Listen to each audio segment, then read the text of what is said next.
नाथ की कहानी। एक बार की बात है, एक गांव में एक आदमी रहता था जिसका नाम मदन था। उसके परिवार में उसकी पत्नी और बेटा रहता था। उसकी पत्नी का नाम चंद्रावती था और बेटे का नाम राजा था। राजा कभी अभी पढ़ने जाता था, लेकिन उसका दिमाग पढ़ाई में कम नहीं लगता था। हर बार फेल होते होते बच जाता था और प्रमोट होकर अगली कक्षा में बैठ जाता था। एक दिन मदन अपने किसी काम से जा रहा था तो उससे रास्ते में एक बच्चा मिला जो अनाथ था, जिसको कोई नहीं था। भीख मांग कर अपनी भूख मिटाता था। मदन जब बच्चे से उसके परिवार वालों के बारे में पूछता तो उससे पहले कि अनाथ बच्चे ने सब कुछ बता दिया कि उसके माता पिता जन्म से ही उसे छोड़कर भगवान के घर चले गए गए थे। मैं ही उनका इकलौता बेटा हूँ। बच्चा अभी 7-8 साल का ही था। मदन को उस पर दया आ गई। उसने बच्चे से उसका नाम पूछा तो उसने बताया कि मेरा नाम सिद्धार्थ है। मदन सिद्धार्थ को अपने घर ले गया। चंद्रावती बहुत गुस्सा हुई। न जाने किसकी औलाद होगी जो हमें दुख देने के लिए आ गई। मैं इसका ख्याल नहीं रख सकती। मुझे इसकी परवरिश नहीं हो पाएगी। तुम इसे जहाँ से लेकर आए हो वहीं वापस छोड़ आओ। भीख मांगकर भर लेगा अपना पेट। मेरा तो एक ही बेटा है राज, उसी की परवरिश करूँगी। लेकिन मदन के कई बार समझाने के बाद वह मान गई और सिद्धार्थ को भी अपने राजू की तरह पालने लगी। अब सिद्धार्थ और राजा दोनों भाई की तरह रहने लगे।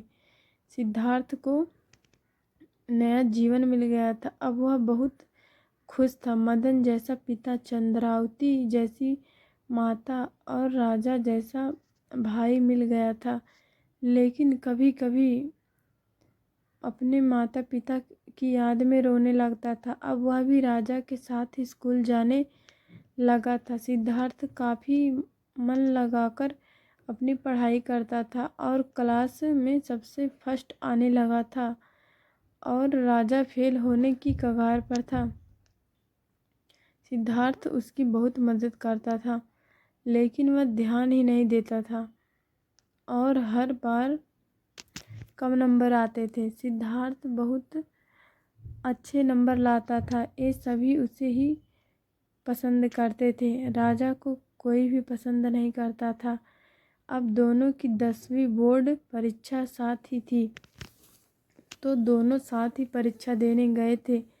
लेकिन राजा अब की बार तो पूरी तरह फेल हो गया था और सिद्धार्थ ने काफ़ी अच्छे अंक प्राप्त किए थे और अपने स्कूल के साथ ही अपने माता पिता का भी नाम गर्व से ऊंचा कर दिया। फेल होने के कारण राजा ने पढ़ाई छोड़ दी और कुछ भी काम न मिलने पर अपने खेत में ही हरी सब्जियां लगा दी और उन्हें बेचकर अच्छे पैसे कमाने लगा। अब राजा पैसे कमाता और सिद्धार्थ पढ़ाई करता।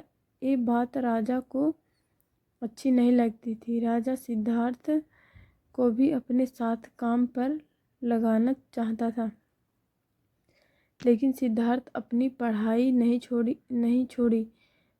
वह अब पढ़ाई करने शहर चला गया। शहर में ही छोटा बड़ा काम करके कुछ पैसों से अपनी पढ़ाई जारी रखी। कुछ ही सालों में उसकी पढ़ाई पूरी हो गई और वह नौकरी को तलाश में घूमने लगा। राजा सिद्धार्थ का मजाक बनाता था। इतने पैसे बर्बाद करने के बाद भी नौकरी नहीं मिली।